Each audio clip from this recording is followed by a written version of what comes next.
Hi, my name is Jordan Broadfear, and this is my Draw My Life video for AANT 416.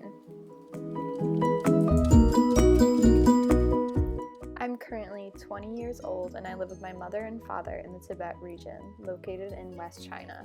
This area is full of high mountains, which I love, but this area is known for its high altitude, meaning we live quite a different life than those who live at low altitudes. I'm able to live in these unique conditions because some of the cultural adaptations that my family has developed over the years. I know how to brew tea from salt, roasted barley flour, and ginger.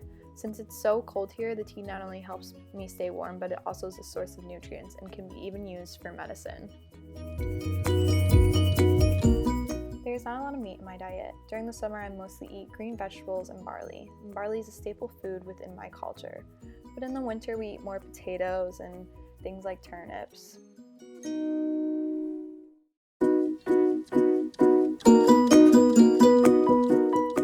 My family has developed important relationships with farmers that allow us to obtain these types of crops.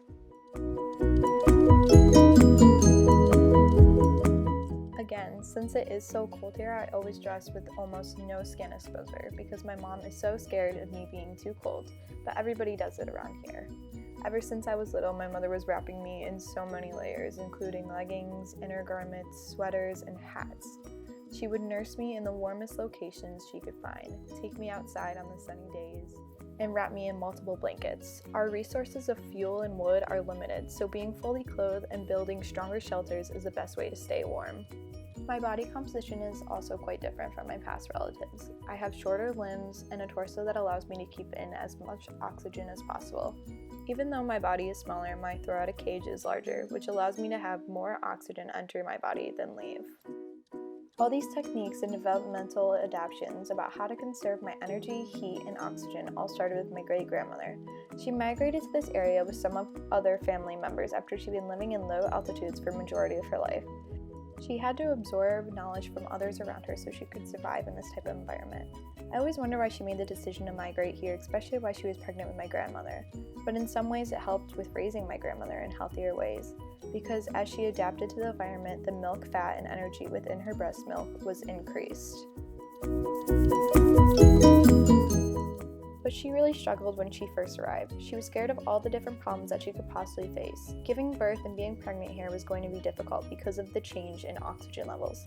She knew she was going to be at higher risk for complications such as preeclampsia, intrauterine growth restriction, and gestational hypertension.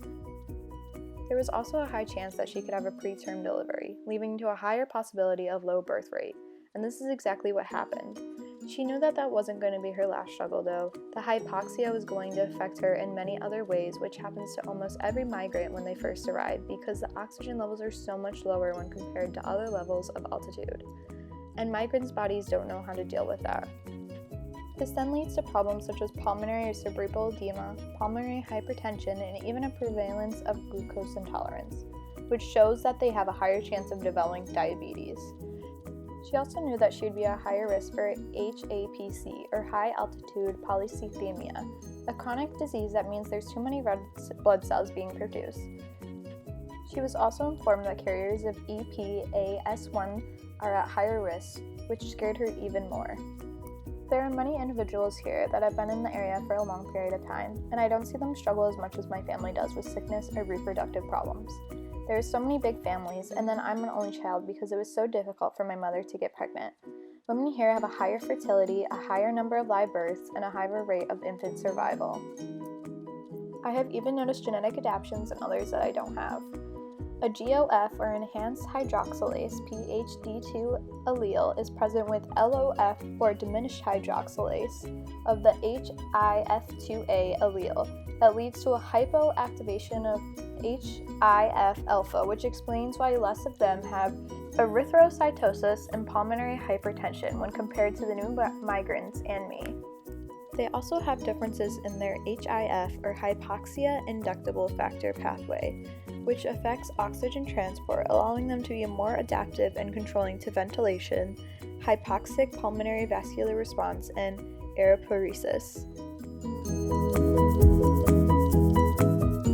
Subsets within the pathway can even be a response to hypoxia by helping cells survive during a decrease in oxygen, e.g. LN1 is one of the subsets which affects hemoglobin concentrations, hematocrit value, and oxygen saturation. Overall, they have a better ability to produce more red blood cells and carry more oxygen, which is important because at high altitudes, hemoglobin concentrations are elevated, which can lead to a variety of diseases that I've talked about and seen new migrants go through.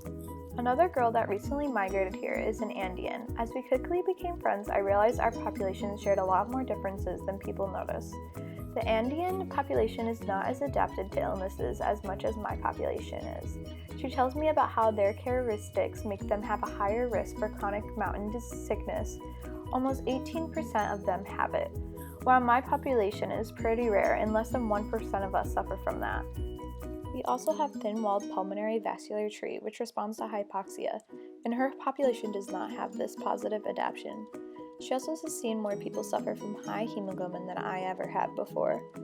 I always make fun of her because Tibetans have more genetic adaptations than Andeans, meaning I have more opportunity to be involved in natural selection because of all the genetic variants. We also have higher capillary density in our muscles, higher resting ventilations, which allow me to have a larger volume of oxygen. And you think that would give me more oxygen in my bloodstream, but it doesn't. And she makes fun of me for that. But we can relate in some aspects, such as we have lower mitochondrial volumes and our populations will both never really restore the usual sea level oxygen content. Migration and adaptation to high altitudes can be hard, but there is also many benefits that can be passed through generations. I hope you enjoyed my story about Tibetan migration.